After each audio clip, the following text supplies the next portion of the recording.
All right, so we're looking at 2.3 here, linear functions and slope. All right, and we're essentially looking at linear functions. That means these are functions that when we graph them, make a straight line. That's about it. And so we're going to look at the slope of a line measures the steepness of the line. All right, it's going to tell us, is it just kind of flat? Is it steeper or really steep or something like that? So something like this has a greater slope than something like that one right there. The bigger the slope, the more vertical it is. Okay. And so we can do this. We can actually quantify this by using the equation, and we're going to represent the slope with the letter m. The lowercase m is going to be our slope. And we're going to do this by doing what is called the rise over the run. And what that means is we're going to look at the change in y divided by the change in x. So anytime you see that triangle, that is the Greek letter delta, and it means final minus initial or 2 minus 1. And so what I can do is then anytime I see that delta y, I know that means y2 minus y1, and delta x means x2 minus x1. It's not delta times y or delta times x. It's just a notation to tell us that we're looking for the change in y and the change in x. And of course here we need x2 minus x1 not to equal 0, because if it does, then our denominator is going to equal 0, and we're going to get something undefined, since dividing by 0 for us is undefined. So let's take a look here, and we'll do the first couple examples here and see what we get. So it says find the slope of the line passing through each pair of points, then indicate whether the line through the points rises, falls, is horizontal, or is vertical. So let's take, and actually before that, let's think about rises, falls, horizontal, vertical. If it's rising, again, we're talking about going from left to right. We're walking left to right. If it rises, right, if it rises, we have a slope greater than 0. We have a positive slope. If it falls, we have a slope less than 0. Oops, sorry. If it falls, we have a slope less than 0. If it's horizontal, we're going to have a slope equal to 0. And if it's vertical, what's going to end up happening is our change in x will be 0. And so x2 minus x1 will be 0. And so for a vertical line, we get undefined.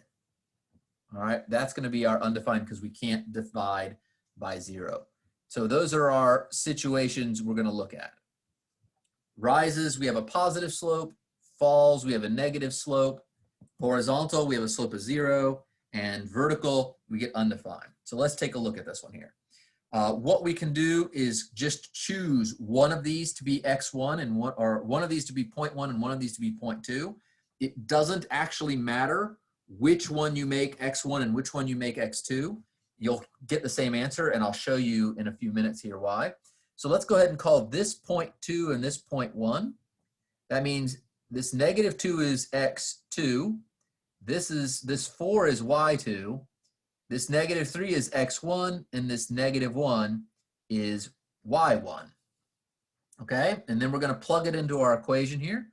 We'll get slope equals y2, which is 4, minus y1, which is -1, over x2, which is -2, minus x1, which is -3. We end up with 4 minus -1. That becomes 4 plus 1, so that's a 5. And then we have -2 minus -3. That becomes -2 plus 3. So we end up with 5 over 1. And so we have a 5 here. So this 5, this is our rise. And this 1, this is our run. Rise over run. Rise, how vertical you go. Run, how far you move horizontally. Now, I said before that it didn't actually matter which one you made 1 and which one you made 2. So I'm going to do it real quick here by swapping them. I'm going to make this one 0.1 and this one 0.2 real quick here, just to show you, you'll get the same answer. As long as you're consistent and and make sure that you use all the points in the one you call 0.1 as the first points, and all the points in the one you call 0.2 as the second points. Just don't switch it from the numerator to the denominator, but just be consistent, and this works just fine. So we would end up here with y2 would now be -1, and then we'd have a minus y1, which would be 4, right? So this becomes like y1, x1, y2, and x2 like that. And then that's divided by x2, which is -3, minus x1, which is -2. And so we end up with -1 minus -4, that's a -5, over -3 minus -2 becomes -3 plus 2. So this is -5 over -1, which is again just 5. And so we can have a rise of -5 and a run of -1, rise of -5, run of -1, and we're going to end up on the same line. We're just kind of going backwards. In other words, one of them is going over 1, up 5, and the other left 1 and then down 5. And it gets you either way onto that same line. And so it doesn't really matter which way you do it, just as long as you are consistent. All right, so let me go ahead and try just this one more here for this next one, and we'll do it. And so I'm going to go ahead and just pick, this is 0.1, this is 0.2. So this makes this x1, y1, x2, y2. And then it's just a matter of plugging in. M equals y2, -2, minus y1, which is a 4, divided by x2, which is a 2, minus x1, which is a -3, like that. And then it's just -2 minus 4 is -6. In the denominator, we end up with 2 minus -3. It becomes 2 plus 3. So we end up with -6 over 5. All right. And so this one, we end up with a negative slope. This one, we had a positive slope. So for number 1, since we had a positive slope, we look back up here, that means it rises, which you can see in the little picture that I drew. For this one, we have a rise of -6 and a run of 5. That means that if we're starting at a point, we're going to run 5, right? We're going to run 5, and then we're going to drop 6 like that. Okay, and that means we have a slope that's pointed downward like that, and it's falling. So this one falls, this one rises. Okay, so what I'm going to go ahead and do here is do a little pause and let y'all try these next ones. All right, so the next part we're going to look at here is the different forms that we can have this looking in.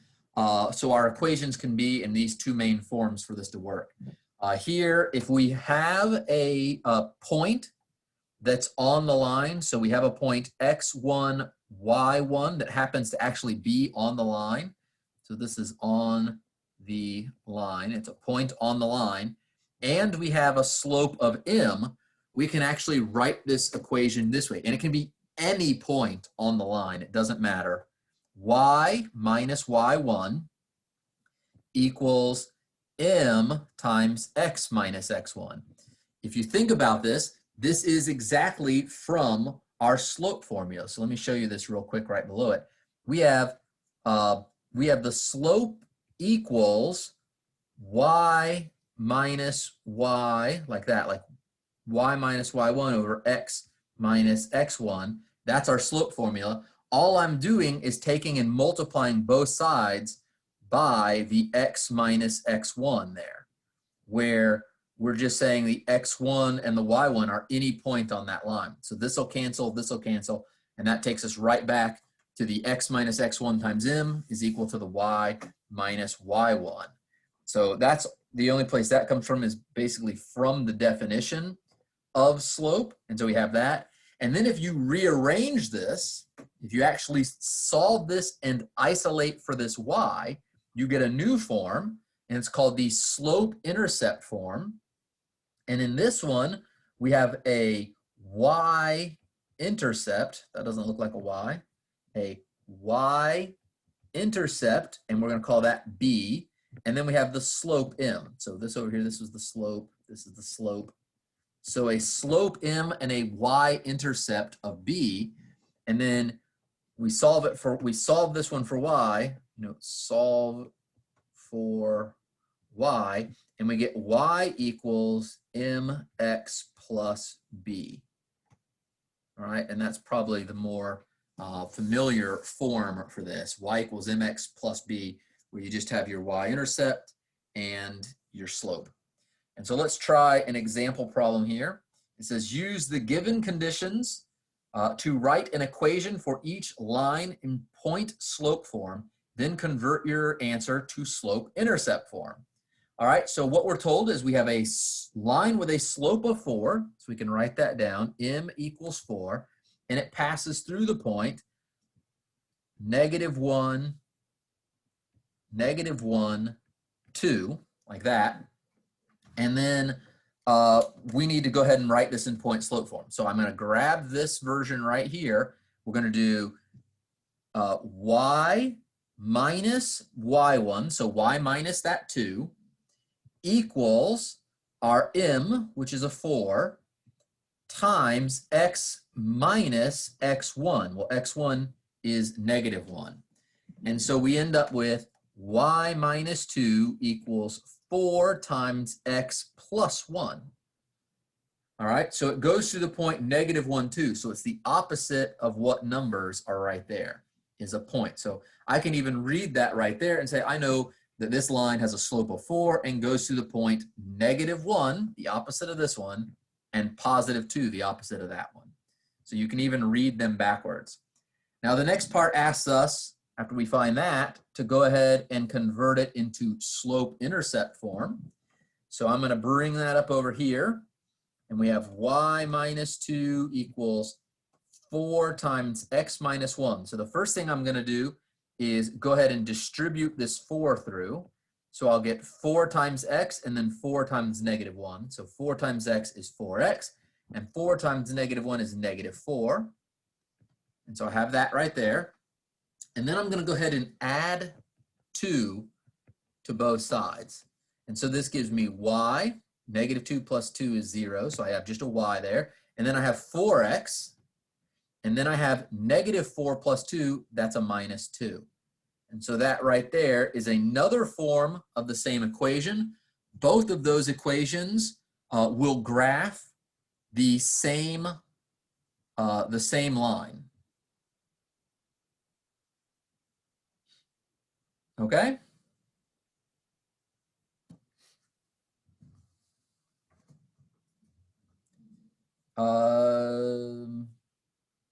Well, nope, I made a mistake here. This was supposed to be a +1. That's a +4. That makes this a +6. I'm sorry.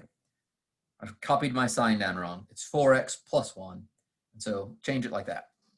So my apologies. All right, so go ahead. I'm going to pause this here and try the next. All right, so finish up those previous examples, the previous problems, and check your answers, because the answers are at the end of this section, and see how you do. And let me know, of course, if you have any questions on any of them. But here we're going to go ahead and try graphing them, and we're going to pull information out of it to graph it. So first thing we can do is state the slope and the y-intercept. That'll help us graph it. So when I look at this, remember our form is y equals mx plus b. That's our slope-intercept form. And if we look right there, the 2 is where the m is. And then over here, I have essentially, right, this becomes like plus -3. Right, that's plus -3. So I have a -3 where the b is. So our slope is equal to 2. And our y-intercept is -3, just like that. All right, so I picked that information right out of the equation that was given to us. And so then all I have to do is go down here on my graph and say, all right, my y-intercept is here at -3. And then I have to include that slope. And so if I look at this slope is actually 2 over 1.